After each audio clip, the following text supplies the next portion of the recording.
After opacity, my second main challenge is to find a way to compete with those electronic platforms that are having a predatory strategy. By the way, I'm not complaining, I'm used to competition, we'll kill them one day. It's going to take time, but we work together. So I told you who we are, how we see the market, just to set the scene, and what we are going to adapt, knowing that a big part of our job is to help regulators, policymakers to make the industry better regulated for a better economy.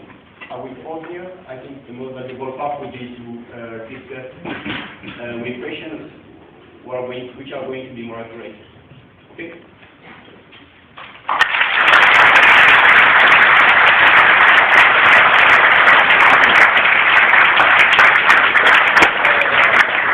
Thank you, Dominique. I will welcome. I will welcome Tiffany and Annie from the domestic side in EDHEC and Agora. And we will do the front level questions. Not questions, one question.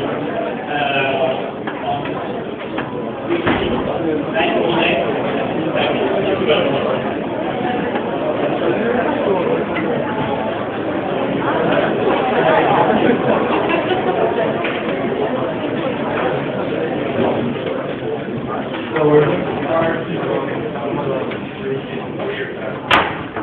my first question will be, how has your own experience helped you return to the I mean, what you referring to, I guess, is my past background. I didn't say that. Today I'm President and Deputy CEO of the NYSE Group. I'm also the Chairman and CEO of Euronext in Paris and the Chairman of Euronext in Europe. So it's financial industry. I'm coming from IBM, which is high-tech company. So most of the time, the people ask me, why did I do that? Now, for a bunch of reasons, I'm going to be very candid because first, I didn't want to stay all my life. It's not the case. I've been working with Greek in Saudi Arabia when I was younger. But I didn't see my future in the high-tech company forever, even if what I did was really super cool and I love that. No, it was. I was working hard, because, but it was a cool career. Now, I want to do something else. Number two, to be very candid, and I know it can look goofy. I wanted to put my, focus and weapons on something that matters for the society. I could have picked climate, access to fresh water, other things, but if there is one thing sure, and I will touch because we're counting on your generation, we need to rebuild a new financial order to make this planet better. If we don't do that, I'm not doing wrong. If we don't do that, in the next decade, that's really bad for the planet, worse than what we can think. If we kill this, because of the phenomenon that I said, we won't go where we need to go. If we have one more crisis, as we had in 2008, and maybe I'll elaborate later on that, because we will be very arrogant to believe that there is no more crisis. If you look or listen to most of the things, there will be war, everything is gone. We will have other crises. So we better have financial markets that are stronger, with better market infrastructure, and good technology to instrument that. So that's why I did that. Additionally, to link, and very briefly, there are kind of commonalities between my former job and this one. In IBM or at IBM, I was not doing computers or programmation. I was running a big company, helping the chairman and CEO to globalize, to transform, to adapt, to reinvent the company.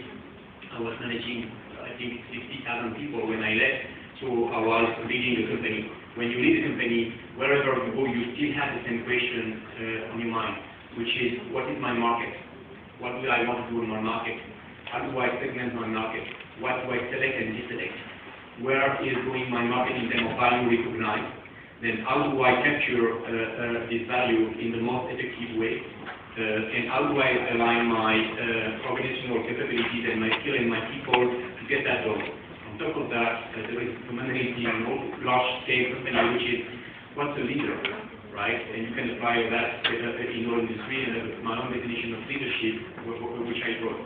So that's why I did that. It's not not that distant. By the way, last thing, and keep that in mind, you guys, this financial industry is incredibly arrogant. You are not. But this industry is arrogant. When I came, they say, you're not going to understand anything. I say, sure, I want to understand anything. You know what? If you work hard, if you have good people with you, if you are genuine, if you listen to experts, because we're working with many business schools like EDHEC and so on, I mean, you get there. I'm not the tip-top expert. One day I get there, but it's enough to get my job done because I have a strong team, and my job is to lead my strong team. Nothing else. It's arrogant and over-sophisticated. If you remove the jargon, the principles and the things are much simpler to understand. So that's why I did that. My next question is, was there any specific reason why a graduate of French school was chosen to run a group operating stock exchange in Europe? I'll repeat the question, sorry. Was there any specific reason why a graduate of a French school was chosen to run a group operating stock exchanges in Europe? I should not say that, but no. Yes and no. For this job, President and Deputy CEO, it has to be either a French, a Belgian, a Portuguese, a Dutch, or a UK, because our European parts are made with those exchanges. So we cannot bring another American or an Australian because by governance, given what we are, it has to be. Besides that, no other reason. Then it was done on skill. I said technology matters a lot for us, so the group was interested in getting some value add-on technology. I know a lot on that, of course, but also getting somebody who led large-scale organization.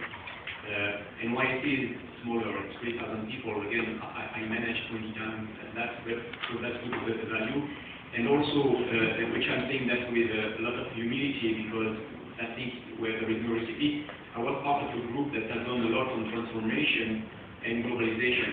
I don't want to speak about IBM, but IBM in the 90s was almost bankruptcy. Now think about that. It was a 400,000 people company doing a $70 billion business every year, and they were close to bankruptcy. So when and I started my career in management at that time, when you go through this, what we call turnaround in our firm, when you take a company of that size, which is bankruptcy, and you bring it back in 5, 10 years at the leadership position, you learn a lot, not because you're smarter, just because you were fortunate to be at the right place at the right moment, and NYSE Euronext was interested in that. My next question is, what are your main achievements in taking responsibility of running NYSE Euronext? I've written the offices, then not really. No, it's a bit difficult. I'm a strong believer in numbers. The thing, and everything you do in a company is a teamwork. So you need to put that in perspective. So what the team and I have done is that our last 4 quarters are very good, very clear in terms of revenue growth, profit, remixing the company. We have also resegmented the company, which was seen as a kind of bubble by the analysts, which is quite important, right? And we call them, right after I arrived, the way you need to read our 3 segments: cash and listing, it's one business model; derivatives, it's one business model; and technology, it's one business model. On top of that, we have synergies, and those business models help each other and so on. So it's helping us to give confidence in the investor, the analyst, and to get people investing in our company and financing our growth and our strategy. It's working reasonably well. That's one thing. And number 2, this is one of my expertise, we have reshaped the way we use technology and we sell technology. And I'm saying that because we close several partnerships which are quite important with technology. I'm going to take an example.